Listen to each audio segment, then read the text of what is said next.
Апа, ренжімеңіз. Бұл жерде сізге жақсы қарайды. Сол сөз жүрегіне найзадай қадалды. 72 жасқа келген Зере әже ұлының жүзіне ұзақ қарады.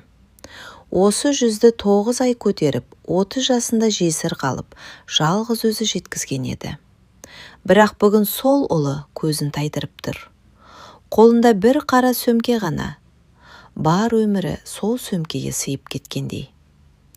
Қарттар үйінің темір қақпасы сықырлап ашылғанда, Зеренің ішінен бір нәрсе үзіліп кеткендей болды. «Балам, мен саған артықпын ба?» деді дірілдеген үнмен. Арман үндемеді. Үндемеген сайын, ана жүрегі одан сайын қанжылады. «Біраз уақыт қана, апа. Анаңнан шаршадың ба?» Жауап болмады. Тек төмен қараған көз. Сол сәтте Зере бәрін түсінді. Ұлы шаршаған жоқ. Ұлы одан ұялған. Кәрі анасынан. Бір кезде бүкіл өмірін арнаған адамынан. Арман тез бұрылып кетті. Көлігі қозғалғанша Зере орнынан тапжылмай тұрды. Көлік көзден ғайып болғанда ғана көзінен жас сырғып түсті. Сол күні ол алғаш рет өзін жетім сезінді. Күйеуі өлгенде де бұлай ауырмаған еді. Қарттар үйіндегі алғашқы түні Зере әже көз іле алмады. Терезеден түскен бозғылт жарық қабырғада жылжып бара жатты. Ал оның ойы өткен күндерге қайта-қайта орала берді. Жасы 25-ке енді толғанда жолдасы Серік кенеттен дүниеден өткен. Арман ол кезде небәрі 4 жаста еді. Қара жамылған жас келіннің алдына 2 жол тұрған. Бірі басқа өмір бастау, екіншісі жалғыз ұлын жеткізу. Зере еш ойланбастан екіншісін таңдаған. Содан бері оның бар бақыты, бар арманы, бар мақсаты бір ғана адамға байланып қалды. Ол Арман. Таң қараңғысынан тұрып сиыр сауатын, күндіз мектеп асханасында ыдыс жуатын, кешке көрші ауылдың әйелдеріне тігін тігетін. Түнде шаршаған денесі қалғып кетсе де, қолындағы инесін түсірмейтін. Өйткені ола ертең аш қалмауы керек. Қыстың бір аязды күнінде Арман қатты ауырып қалған. Дәрі алуға ақшасы жетпеген Зере жалғыз алтын сырғасын сатып жіберген. Сол сырғаны оған анасы ұзатқан күні таққан еді. Саудагер ақшаны қолына ұстатқанда жүрегі қанжылаған. Бірақ баласының маңдайынан сипап отырған сәтте еш өкінбеген. «Анашым, мен жазылып кетемін бе?» деп сұраған кішкентай Арман. «Сен әлі үлкен азамат боласың, құлыным. Сонда сені ешкім жылатпаймын». Зере күліп жіберген. Бірақ көзінен жас та шығып кеткен. Сол күні ол баласының сөзіне шын сенген. Жылдар өте берді. Арман мектепті үздік бітірді. Зере бар жиған тергенін сатып, оны қалаға оқуға жіберді. Тіпті әкесінен қалған шағын үйді де сатып жіберген. Ауыл адамдары қартайғанда қайда барасың деп сұрағанда, ол күліп, «Балам бар ғой» дейтін. «Менің байлығым да, үйім де сол». Сол кезде ешкім оның бұл сөздерінің бір емін күні жүрегін осынша жаралайтынын білген жоқ. Қазір сол байлығы оны қарттар үйінің есігіне әкеліп тастаған еді. Түн ортасында Зере жастығым құшақтап үнсіз жылады. Өзінің емес, ұлының мейірімі жоғалып кеткеніне жылады. Ал дәл сол сәтте Арман үйінде ұйықтай алмай дөңбекшіп жатқанын ол қайдан білсін? Арман сол түні көзіле алмады. Үйдің іші тыныш болғанымен, көңіліндегі дауыл басылар емес. Қарттар үйінің алдында анасының соңғы рет бұрылып қараған жанары көз алдынан кетпеді. Сол жанарда реніштен де ауыр нәрсе бар еді. Ол үміттің сөніп бара жатқан сәулесі. Арман орнынан тұрып ас үйге шықты. Терезе алдында келіншегі Мадина отыр екен. «Ұйықтамадың ба?» деді Арман бәсең үнмен. «Ұйқым келмеді». Екеуінің арасында ауыр үнсіздік орнады. Бір кезде Арман: «Анам жылап қалды» деді. Мадина күрсінді. «Арман, тағы бастама». «Қалай бастамаймын?» Бізде басқа амал болды ма? Арман жауап бере алмады. Соңғы 2 жылда үйде осы тақырыптан қанша ұрыс болғанын өзі де ұмытқан. Зере әже қартайған сайын жиі сырқаттанатын, кейде дәрісін ұмытып кететін, кейде түнде оянып кететін. Ал Мадина мұның бәрін ауыр қабылдайтын. Мен күтуші емеспін, дейтін кейде ашуланып. Бірақ ол 2 оттың арасында қалған адамдай еді. Бір жағында анасы, бір жағында отбасы. Ақыры әлсіздік жеңді. Сол күні қарттар үйіне апаруға келісім бергенде өзін сатқын сезінген. Бірақ бәрібір барған. Мадина кенет үнсіздікті бұзды. Сен мені кінәлап отырсың ба? Жоқ. Онда неге күнде осыны ойлайсың? Арман терезеге қарады. Сыртта жаңбыр жауа бастапты. Білмеймін. Адамдар не демейді, деді Мадина. Кім? Ертең бәрі бізді жамандайды. Арман басын шайқады. Мен адамдардан қорқып отырған жоқпын. Онда неден? Арманның дауысы қарлығып шықты. Анамның көзінен. Мадина үндемей қалды. Өйткені ол да Зере әженің қоштасар сәттегі жанарын ұмыта алмаған еді. Сол түні екеуі де бөлек бөлмеде жатты. Ал жүздеген шақырымдай жерде Зере әже басқа қарттармен бірге таңды қарсы алып отырған. Таңғы шай үстінде жанындағы қария әйел. Қашан келдіңіз? Деп сұрады. Кеше. Балаларыңыз бар ма? Зере сәл кідірді. Бір ұлым бар. Келіп тұратын шығар. Зере жымиған болды. Бірақ жанары мұңға толып кетті. Иә, келер. Өзі де бұл сөзге сенбеген еді. Себебі кетерде Арман. Жақында келемін, апа, деген. Бірақ оның дауысында сенімділік жоқ болатын. Ал ана жүрегі баласының айтпаған сөзінде сезетін. Сол күні түстен кейін Зере әже ауладағы орындықта жалғыз отырды. Аспанға қарап ұзақ ойланды. Бір кезде көзі аула шетінде жүрген ақ шашты қарияға түсті. Қария оған қадала қарап тұр екен. Бейтаныс адамның жанарында таңданыс бар еді. Тіпті сағынышқа ұқсайтын бір сезім де байқалды. Зере оның неге бұлай қарап тұрғанын әлі білмейтін. Бірақ дәл сол кездесу оның қалған өмірін мүлде өзгертіп жіберетін еді. Зере әже хатты ұзақ уақыт аша алмай отырды. Қолындағы ақ қағаздың салмағы қорғасындай ауыр көрінді. Бір жапырақ хат. Бірақ оның ішінде қанша өкініш, қанша мұң жатқанын жүрегі сезіп тұрды. Түн ортасы ауған кезде ғана дірілдеген саусақтарымен конвертті ашты. Қағаздан таныс иіс аңқыды. Бұл оның баласының үйіндегі иіс еді. Көзінен еріксіз жас сырғып түсті. Сосын оқи бастады. Анашым, сіз бұл хатты оқыған кезде менің жүзіме қарағыңыз келмеуі мүмкін. Бірақ мен үнсіз жүре алмадым. Сол күні сізді қарттар үйіне қалдырып кеткеннен бері жаным тыныштық таппады. Мен өзімді кешіре алмай жүрмін. Сіз маған өміріңізді арнадыңыз. Ал мен сізге жалғыздық сыйладым. Сіз мені аш қалдырмадыңыз. Мен сізді қартайғанда панасыз қалдырдым. Анашым, мен жаман адам болып кеткен шығармын. Бірақ сізді ешқашан жақсы көруді тоқтатқан емеспін. Зере ары қарай оқи алмады. Әр сөз жүрегіне ине болып қадалып жатты. Көз жасы хат бетіне тамшылай берді. Ол бір сәт көзін жұмды. Кенет есіне Арманның бала кезі түсті. 1-ші сыныпқа барған күні. Жаңа киім алып беруге ақшасы жетпей, түн бойы көршінің баласының формасын өз қолымен тарылтып тіккені. Таңертең Арман айна алдында айналып жүріп, «Мен ең әдемі баламын ба?» деп сұраған. Сонда Зере күліп, «Сен менің ең үлкен бақытымсың, құлыным» деген еді. Сол бала бүгін хат арқылы кешірім сұрап отыр. Зере қайтадан қағазға үңілді. Сіз кеткен соң үйдің іші босап қалды. Сіздің шәйнегіңіздің дауысы жоқ. Таңғы батаңыз жоқ. Кешкі тоғаңыз жоқ. Үй бар сияқты, бірақ жылуы жоқ. Мен күн сайын телефоныңыздың нөмірін теремін, бірақ хабарласуға батылым жетпейді. Сіз мені кешірмейсіз деп қорқамын. Зере көз жасын сүртті. Ей, балам-ай, деді сыбырлап.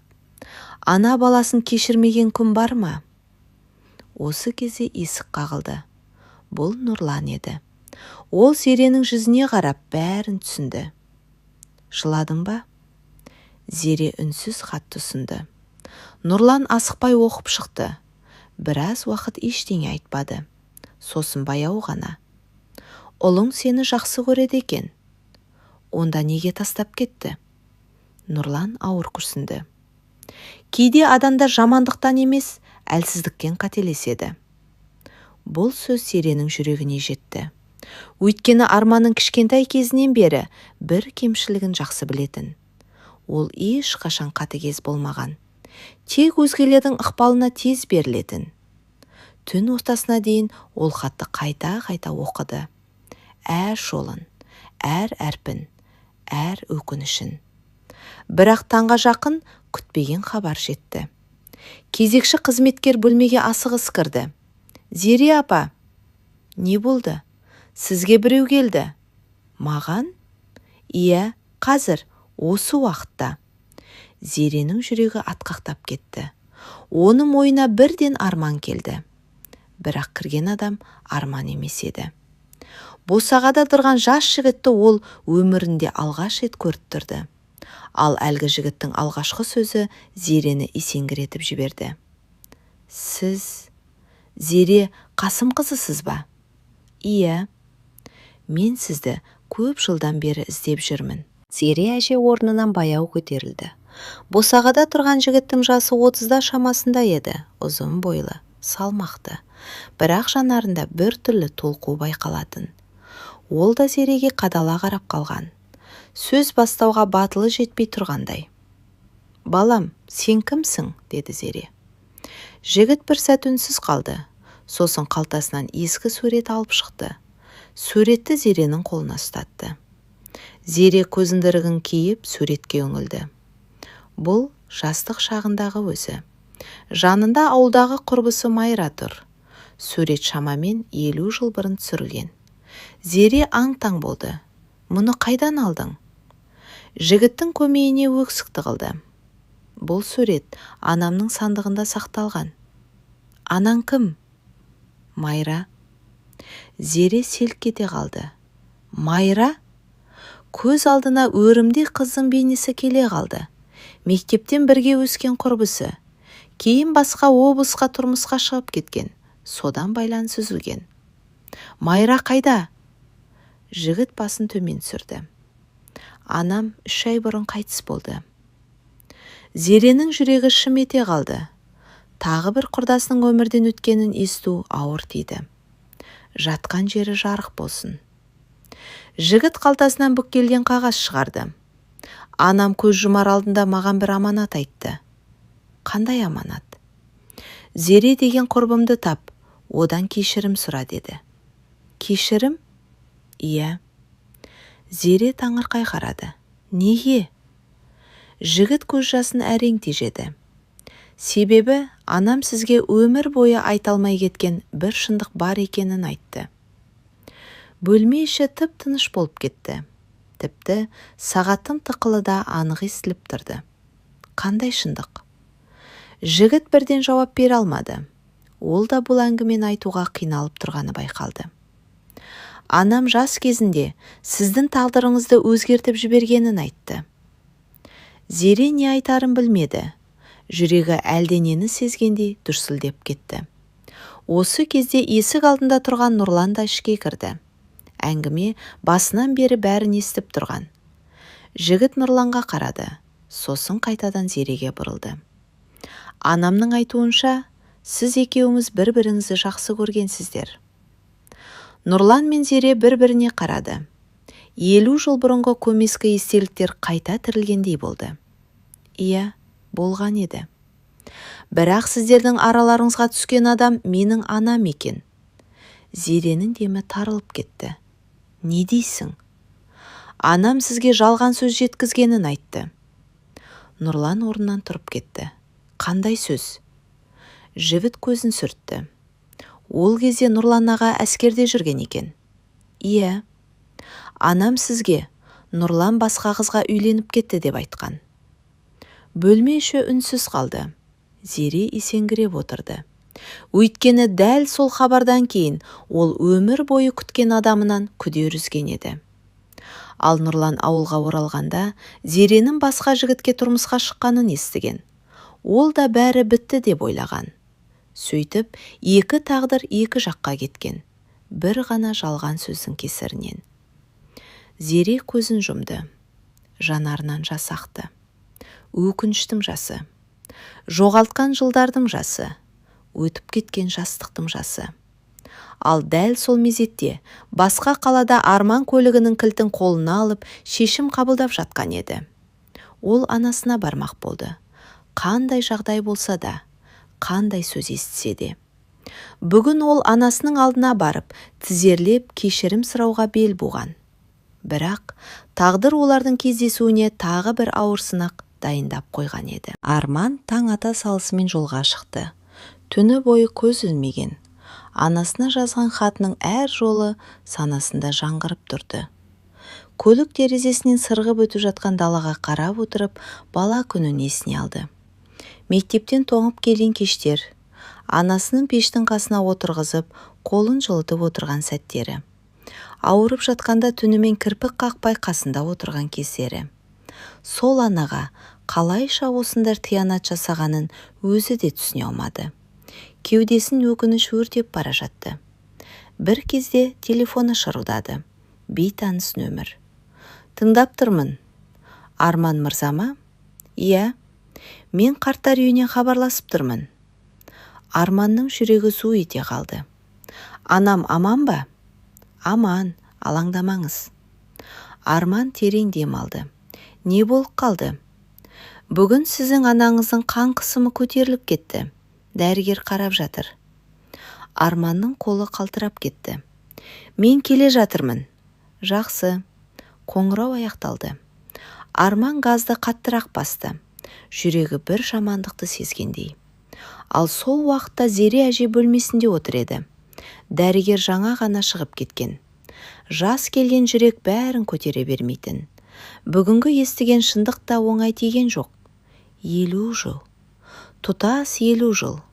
Бір жалған сөздің кесірінен басқа тағдыр кешкен. Нұрлан үнсіз қасында отырды. Екеуінің де жан дүниесін өкініш кернеп тұрған.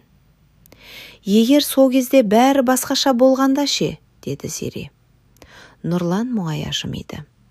Онда біз бүгін басқаша қартайған болар едік.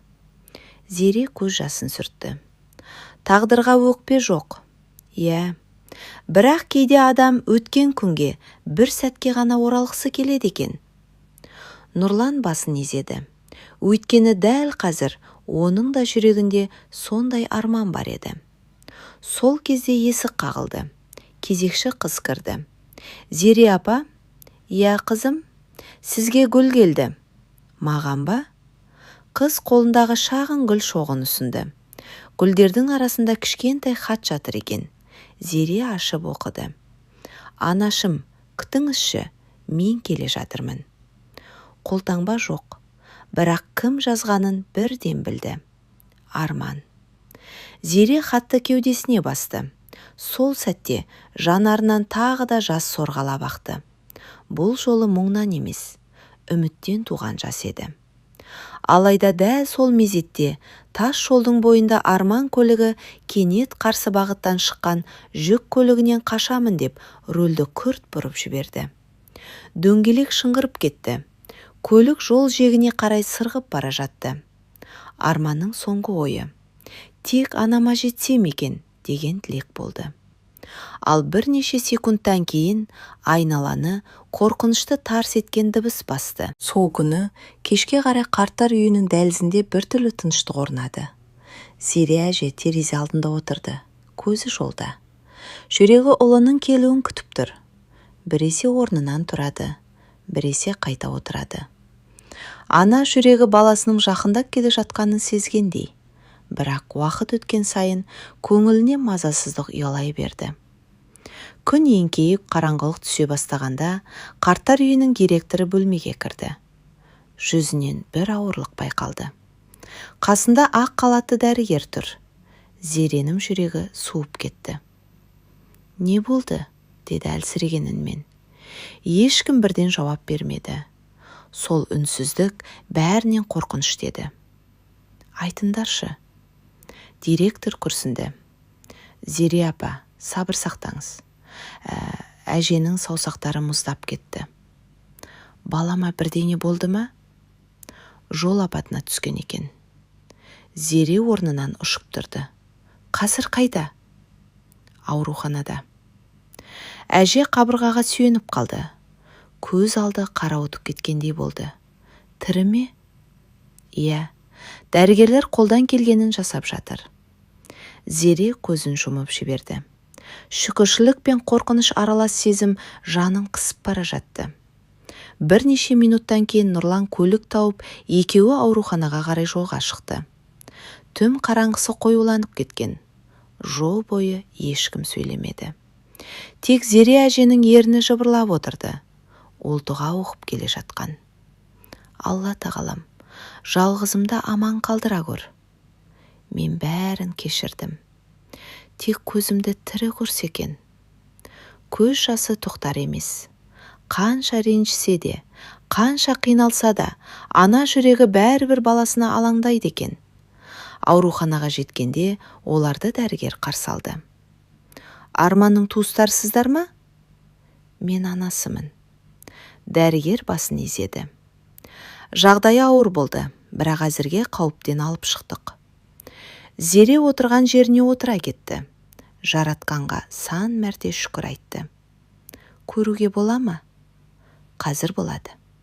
Біраздан соң палата есігі ашылды. Зере баяу ішке кірді. Төсекте жатқан адамның өңі қуарған, басы таңылған, қолдары көгерген, бірақ ол оның жалғыз еді. Кішкентай кезінде қызуы көтеріліп жатқанда қалай алаңдаса, дәл қазірде солай алаңдап тұр. Әже ұлының қолын ұстап үнсіз жылады. Көп ұзамай Арман көзін ақырын ашты. Алғаш көргені анасының жүзі болды. «Анашым». Даусы әрең шықты. Зере оның маңдайынан сипады. «Мен осындамын, құлыным». Арман жылап жіберді. Көп жылдан бері жыламаған ер адам бала сияқты еңіреп жатты. «Кешіріңізші. Болды. Мен сізге лайық ол бола алмадым». «Ондай сөз айтпа. Мен сізді ренжіттім». Зере оның қолын қаттырақ қысты. «Балам, ана жүрегі реніш сақтамайды». Палатада тұрғандардың бәрінің көзіне жас келді. Бірақ дәл осы кезде дәрігер қайта кірді. Жүзі сәл алаңдаулы еді. «Арман мырза?» «Иә. Біз сізге барлық тексеруді жасадық». «Не болды?» Дәрігер бір сәт үнсіз қалды. Сосын жай ғана. «Жол апаты кезінде анықталған тағы бір мәселе бар екен». Арман мен Зере бір-біріне қарады. «Қандай мәселе?» Дәрігердің келесі сөзі екеуін де есеңгіретіп жіберді. «Өкінішке қарай, сіздің жүрегіңізде ауыр дерт анықталды». Палата іші тып-тыныш болып қалды. Дәрігердің сөзі әлі де құлақтарында жаңғырып тұрғандай. «Жүрегіңізде ауыр дерт анықталды». Арман үнсіз жатты. Ал Зере әженің өңі бозарып кетті. «Қауіпті ме?» деді әрең. Дәрігер орындыққа отырып түсіндіре бастады. «Қазір нақты үкім айтуға ерте, бірақ емді созуға болмайды». Зере қолындағы тәспісін қыса түсті. Бірнеше күн бұрын ғана өзін тағдырдың ең бақытсыз адамы санаған еді. Ал қазір бар тілегі біреу ғана болды. Ұлы аман қалса екен. Сол түні Зере ауруханадағы орындықта отырып шықты. Ұйықтамады, шаршамады да, тек баласына қап отырды. Арман көзін ашқан сайын анасын жанынан көрді. Бір кезде ол сыбырлап, «Үйге қайтыңызшы, шаршадыңыз» деді. Зере басын шайқады. Сен кішкентай кезінде 3 күн қызумен жатқансың. Сонда мен де кетпегенмін. Арман көзін төмен түсірді. Кеудесін өкініш қысып бара жатты. Анашым, иә балам, неге мені сонша жақсы көресіз? Зере жымиып қойды. Көзінде мейірім ғана бар еді. Себебі сен менің баламсың. Осы қарапайым жауап Арманның жанын одан сайын ауыртты. Өйткені соңғы жылдары ол анасына дәл сондай мейірім көрсете алмады. Таңға жуық Нұрлан да келді. Қолында ыстық шай. Зере ішпеген тамағын ішкізді. Бірнеше күннің ішінде Нұрлан бөтен адам емес, жақын жанға айналып қалған. Арман төсектен қарап жатып бәрін байқап жүрді. Бір кезде ол Нұрланды дәлізге шақырды. Аға, айта ғой, анам жалғыз қалмай ма? Нұрлан түсінбей қарады. Не айтқың келеді? Арман көзін терезеге бұрды. Егер маған бірдеңе болса, ондай сөзді қой. Жоқ, тыңдаңыз. Нұрлан үндемеді. Мен анамды қарттар үйіне апарған күнімнен бері өзімді кешіре алмаймын. Ателігіңді түсіндің ғой. Бірақ кейде кеш түсінеміз. Даусы дірілдеп кетті. Егер мен болмасам, анамды жалғыз қалдырмаңыз. Нұрланның көздері жасаурап кетті. Құдай қаласа, өзің ұзақ жасайсың. Арман ащы жымиды. Сонда да уәде беріңіз. Ұзақ үнсіздіктен кейін Нұрлан басын изеді. Уәде. Сол сәтте есік жақтан бір әйелдің жылаған дауысы естілді. Бұл Мадина еді. Ол бірнеше күннен бері ауруханаға келе алмай жүрген. Арманның жағдайын естігелі бері өзін кінәлау тоқтамаған. Палатаға кірген бойда еңіреп жіберді. Кешірші. Арман үндемеді. Мадина Зере әженің алдына барып тізерлей кетті. Апа, қарағым, мені кешіріңіз. Тұр қызым. Жоқ. Көз жасы көйлеу болды. Мен сізді түсінбедім. Сізді ауырттым. Өткенді қазба. Менің кесірімнен бәрі осылай болды. Зере оның басынан сипады. Қызым, адам қателеспей тұрмайды. Сол сәтте палатада тұрғандардың бәрі жылап тұрды. Бірақ ешқайсысы сезбеген бір нәрсе болды. Дәліздің арғы шетінде дәрігерлер өзара сөйлесіп біреді. Олардың әңгімесі көңілге күдік ұялататын. Себебі Арманның анализдері күткеннен де күрделі болып шыққан еді. Ал бұл жаңалықты отбасы әлі естіген жоқ. Келесі күні таңертең дәрігер Арманның туыстарын жеке кабинетке шақырды. Зере әже, Мадина және Нұрлан үнсіз кірді. Бәрінің жүрегі әлденені сезгендей дүрсілдеп тұр. Дәрігер алдындағы қағаздарға біраз қарап отырды. Сосын ауыр күрсінді. Мен сіздерден ештеңені жасырғым келмейді. Зере әженің жүрегі суып кетті. Айта беріңіз, балам. Арманның жүрек бұлшықеттері қатты әлсіреген. Бөлме іші тып-тыныш болып қалды. Бұл бір күнде пайда болған дерт емес. Ұзақ уақыт бойы байқалмай жүрген. Мадина орындықтың шетіне жабысып қалды. Емі бар ма? Ем жүргіземіз. Бірақ дәрігердің жүзі олардың үмітін толық оята алмады. Зере бәрін түсінді. Ана жүрегі кейде дәрігер айтпаған сөзді де сезеді. Кабинеттен шыққан соң ол аурухананың шағын мешітіне кірді. Ешкімге білдірмей. Жай ғана барып отырды. Қос алақанын жайды. Көзінен жас тоқтаусыз ақты. Уа Алла! Ғұмырымнан алсаң да балама бере көр. Жалғызымды аман қалдыр. Оның орнында мен кетейін. Жүректен шыққан дұға еді бұл. Ана махаббатының шегі болмайтынын періштелердің өзі көріп тұрғандай. Осы кезде Арман палатада жалғыз қалған. Терезеден сыртқа қарап отыр. Бір кезде төсегінің жанындағы сөмкеден ескі дәптер тауып алды. Бұл анасын қарттар үйіне апарар күні көлігіне кездейсоқ салып алған зат екен. Дәптердің сырты әбден тозған. Қызығып ашып көрді. Алғашқы бетінде Арманның балалық шағы деген жазу тұр. Қолтаңба Зере әженікі. Арманның жүрегі шым ете қалды, оқып кетті. Бүгін Арман алғашқы қадамын басты. Бүгін балам алғаш рет ана деді. Бүгін мектепке барды. Бүгін ауырып қалды, түнімен қасында отырдым. Бет сайын ана махаббаты төгіліп тұр. Арман оқыған сайын көзі жасаурай берді. Соңғы беттерге келгенде қолы қалтырап кетті. Бір жазба ерекше көзге түсті. Егер бір күні қартайып, балама салмақ болсам, Алладан жалғыз тілегім бар. Балам мені жақсы көретінін ұмытпаса екен. Осы жолдарды оқығанда Арман еңіреп жіберді. Бетіне жас тамшылап жатты. Өйткені дәл сол қорқыныш анасының басына келген еді. Ал оны жасаған өзінен басқа ешкім емес. Кешке қарай Зере палатаға қайта кірді. Арман анасының қолынан ұстап ұзақ отырды. Бір кезде баяу ғана: «Анашым, айта ғой құлыным, үйге қайтайықшы». «Қайда?» «Өз үйімізге». Зере үнсіз қалды. «Мен сізді енді ешқайда жібермеймін». Әженің көзінен тағы да жас ақты, бірақ бұл жолы жүрекке жылу сыйлайтын жас еді. Дәл сол сәтте ешкім күтпеген оқиға болды. Палатаның есігі ашылып, ішке ақ халатты жас қыз кірді. Ол Зереге ұзақ қарап тұрды. Сосын кенеттен: «Кешіріңіз». «Иә, қызым».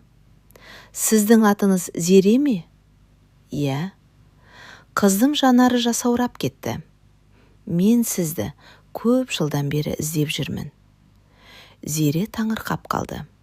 Бұл соңғы күндері естіген екінші тосын сөз еді. Ал қыздың келесі айтқаны олардың өмірін тағы да өзгертіп жіберетін еді. «Менің анам сіздің өміріңізді сақтап қалған адам болған». Палатадағы жұрт бір-біріне таңырқай қарады. Жас дәрігер қыздың жанары жасқа толып тұр еді. Зере әже оның жүзіне ұзақ үңілді, бірақ есіне түсіре алмады. «Қызым, кімнің баласысың?» Қыз қолындағы ескі суретті ұсынды. Суретте жас Зере мен ақ халатты әйел бейнеленген. Бірден таныды. «Айман», даусы дірілдеп шықты.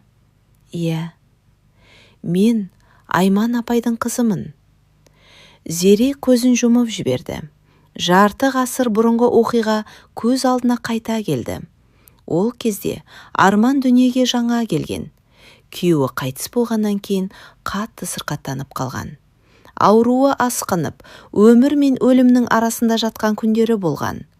Сонда ауыл ауруханасында жұмыс істейтін жас медбике Айман оның жанынан шықпай күтім жасаған еді. Тіпті өз ауысымы аяқталған соң да келіп қарайтын. «Сол кісінің арқасында аман қалғанмын. Анам сіз туралы жиі айтатын». Қыз көз жасын сүртті. Қайтыс болар алдында бір өтініш қалдырды. «Қандай?» «Егер Зере апайды көрсем, сәлем айт. Ол өте мейірімді адам еді», деді.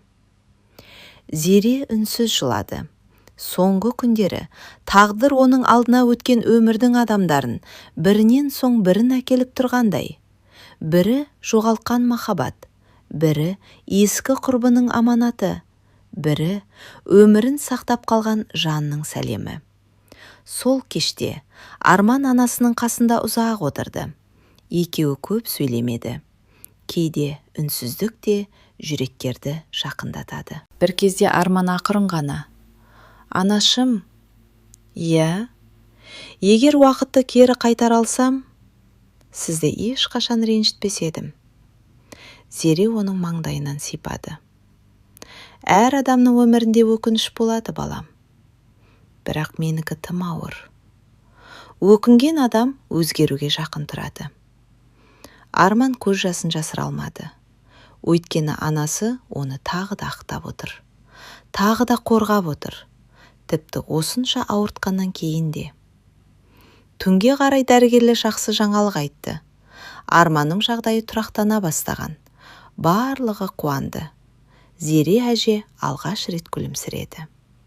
Бірақ сол түні Нұрлан аурухана дәлізінде жалғыз отырғанда кеудесін қатты қысып ауырсыну сезді. Алғашында мән бермеді, бірақ ауырлық күшейе түсті. Тынысы тарылды. Қабырғаға сүйеніп әрең тұрды.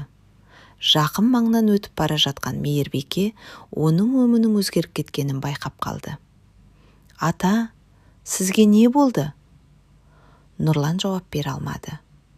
Қолымен жүрегін ұстап қалған.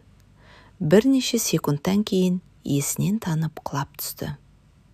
Ал бұл оқиғаны Зере әже әлі білмейтін еді. Өйткені тағдыр оған тағы бір ауыр сынақ дайындап қойған болатын. Түн ортасы ауғанда аурухана дәлізінде абыр-сабыр басталды. Дәрігерлер мен мейірбикелер бір науқастың төңірегіне жиналып қалған. Ол Нұрлан еді. Жүрегі сыр беріп, аяқ астынан құлап түскен. Бірнеше минуттан кейін оны жансақтау бөліміне алып кетті. Ал Зере әже бұл жағдайды таңға жақын ғана білді. Хабарды естігенде орнынан тұра алмай қалды. Нұрлан! Көз алдына соңғы күндердегі көріністер келе берді. Қарттар үйіндегі алғашқы кездесу, жастық шақ туралы әңгімелер, жарты ғасыр бойы айтылмай қалған сырлар, жан жарасын түсінген жалғыз адамның мейірімі. Зере жүрегінің бір бұрышы Нұрланға байланғанын енді ғана аңғарғандай болды. Бірақ бұл сезім жастық шақтағы махаббат емес еді. Бұл жалғыздықты бірге көтерген екі жанның жақындығы болатын. Жансақтау бөлімінің алдында ұзақ отырды. Арман да анасының қасынан шықпады. Бір кезде ұлы оның қолынан ұстады. Анашым, иә балам, сіз оны жақсы көресіз бе? Зере жауап бере алмады. Көзінен жас ақты. Білмеймін. Бірақ ол сізге қымбат адам сияқты. Әже басын изеді. Кейбір адамдар өмірге кеш келеді екен. Бірақ бәрібір жүректен орын табады. Арман анасына қарап отырып тағы бір өкініш сезінді. Егер бәрі басқаша болғанда, егер ол анасын қарттар үйіне апармағанда, мүмкін бұл адамдар кездеспес пе еді? Мүмкін кездеспегендері де дұрыс болар ма еді? Бірақ тағдырдың өз жолы бар. Түске қарай дәрігер шықты. Зере орнынан ұшып тұрды. Қалай? Дәрігер жымиып қойды. Қауіптің беті қайтты. Зере көзіне келген жасты жасыра алмады. Сол сәтте ол жаратқанға 1000 мәрте шүкір айтты. Кешке қарай Нұрланды палатаға ауыстырды.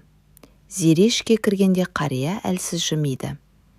Тағы да жылап алғансың ғой. Қорқыттың. Мен кетіп қалсам, сен тағы ренжіп қалар ма едің? Зере көз жасын сүртіп күлді. Соңғы рет қашан күліп отырғанын өзі де ұмытып қалыпты. Бір кезде Нұрлан жастығының астынан кішкентай қорап шығарды. Мынаны көптен бері сақтап жүр едім. Не ол? Нұрлан қорапты ашты. Ішінде күміс сақина жатыр. Ескірген. Бірақ көздің қарашығындай сақталған. Бұл не? Саған алмақ болған сақина. Зеренің демі тоқтап қалғандай болды. Қай кезде? Әскерден келер алдында. Саған ұсыныс жасаймын деп жүргенмін. Зере еңіреп жіберді. 50 жыл бойы сақталған сақина. 50 жыл бойы ұмытылмаған сезім. Нұрланның да көзі жасаурады. Тағдыр бізге жастық шақты қайтармады. Иә. Бірақ қалған күндерімізді қадірлеуге мүмкіндік берді.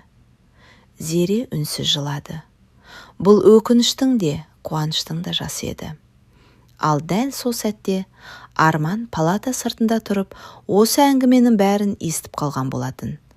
Ол анасының бақыты үшін өмірінде алғаш рет маңызды шешім қабылдады. Және ол шешім көп ұзамай бүкіл отбасының тағдырын өзгертетін еді. Палата есігінің сыртында тұрған Арман көз жасын тыя алмады. Анасының даусын бұрын соңды мұндай нәзік естімеген. Соңғы жылдары ол тек анасының мұңын көріп келді. Ал бүгін алғаш рет оның жүрегінде қайтадан үміт оянғанын байқады. Өмір бойы өзі туралы ғана ойлап келгенін түсінді. Анасының да арманы, сағынышы, сезімі бар адам екенін кеш ұқты. Сол түні Арман ұйықтамады. Терезеден таңның атқанын қарап отырды. Бір кезде қалтасынан телефон алып, үйіндегі құжаттарды қарай бастады.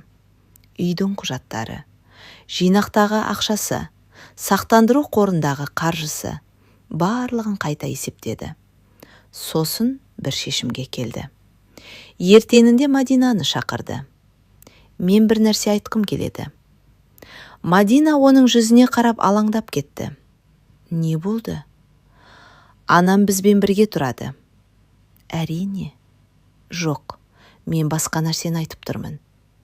Түсінбедім. Арман терең дем алды. Үйді анамның атына жазамын. Мадина үнсіз қалды. Не? Естігенің сол. Арман. Бұл үйде ең көп еңбек сіңірген адам анам. Бірақ мен оның алдында қарызбын. Мадина көз жасын сүртті. Ол бұрынғы Мадина емес еді. Соңғы оқиғалар оның жан дүниесін қатты өзгерткен. Мен қарсы емеспін. Арман таңырқап қалды. Рас па? Иә. Ренжімейсің бе? Жоқ. Мадина басын төменмен түсірді. Мен көп нәрсені кеш түсіндім. Сол күні кешке Арман нотариусқа хабарласты. Құжаттарды дайындай бастады. Ал Зере әже бұдан бейхабар еді. Ол Нұрланмен аурухана бағында аздап серуендеп жүрген. Күн сәулелесі ағаштардың арасынан төгіліп тұр. Бақыт деген не екен? Деді кенет Зере. Нұрлан жымиып қойды. Бұрын білмейтінмін. Қазір ше?